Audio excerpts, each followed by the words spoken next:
ബംഗാൾ ഉൾക്കടലിൽ രൂപപ്പെട്ടിരിക്കുന്ന ന്യൂനമർദ്ദത്തിന്റെ സ്വാധീനത്താലാണ് വരും ദിവസങ്ങളിൽ മഴ കൂടുതൽ വ്യാപകമാവുക. 30-ാം തീയതി വരെ ശക്തമായ മഴയ്ക്ക് സാധ്യതയുണ്ടെന്ന് കാലാവസ്ഥാ നിരീക്ഷണ കേന്ദ്രം പ്രവചിക്കുന്നുണ്ട്. ഇന്ന് രാവിലെ 10 മണിക്ക് വന്ന മഴ മുന്നറിയിപ്പുകൾ പ്രത്യേകിച്ച് മാറ്റമൊന്നുമില്ല. വടക്കൻ കേരളത്തിൽ തന്നെയാണ് ശക്തമായ മഴയ്ക്കുള്ള സാധ്യത ഉള്ളത്. കോഴിക്കോട്, വയനാട്, കണ്ണൂർ ജില്ലകളിൽ ഇപ്പോഴും റെഡ് അലേർട്ട് തന്നെയാണ്. അതിതീവ്ര മഴയെന്നാണ് കാലാവസ്ഥാ നിരീക്ഷണ കേന്ദ്രത്തിന്റെ പ്രവചനം.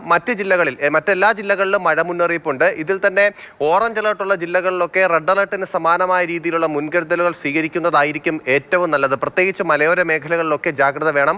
മഴ മാത്രമല്ല, ശക്തമായ മഴയ്ക്കൊപ്പം അതിശക്തമായ കാറ്റുകൂടി വെല്ലുവിളിയാകുന്നുണ്ട്. കാറ്റിലാണ് പലയിടത്തും നാശനഷ്ടങ്ങൾ ഉണ്ടാകുന്നത്. ഇന്ന് മാത്രമല്ല, നാളെ മുതൽ അങ്ങോട്ട് ഉള്ള ദിവസങ്ങളിൽ മറ്റന്നാളൊക്കെ കനത്ത മഴയ്ക്കുള്ള സാധ്യത കാലാവസ്ഥാ നിരീക്ഷണ കേന്ദ്രം പ്രവചിക്കുന്നുണ്ട്. അതായത് പല ജില്ലകളിലും റെഡ് അലർട്ടുകൾ പ്രഖ്യാപിച്ചിട്ടുണ്ട്. വ്യാഴം, വെള്ളി ദിവസങ്ങളിലൊക്കെ അതീവ ജാഗ്രത വേണം.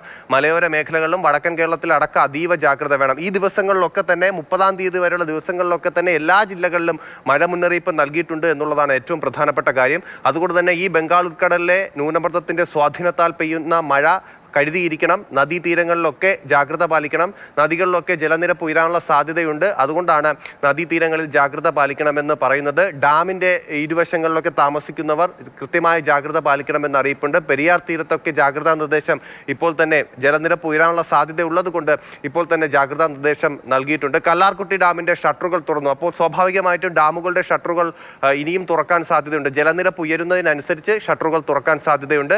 ഇനി വരുന്ന ദിവസങ്ങളിലും ആ രീതിയിലായിരിക്കും. നദീതീരങ്ങളിൽ താമസിക്കുന്നവരും ജാഗ്രത പാലിക്കണം. മലയോര മേഖലകളിലും ജാഗ്രത പാലിക്കണം. തീരദേശ മേഖലകളിലും ശ്രദ്ധിക്കണം.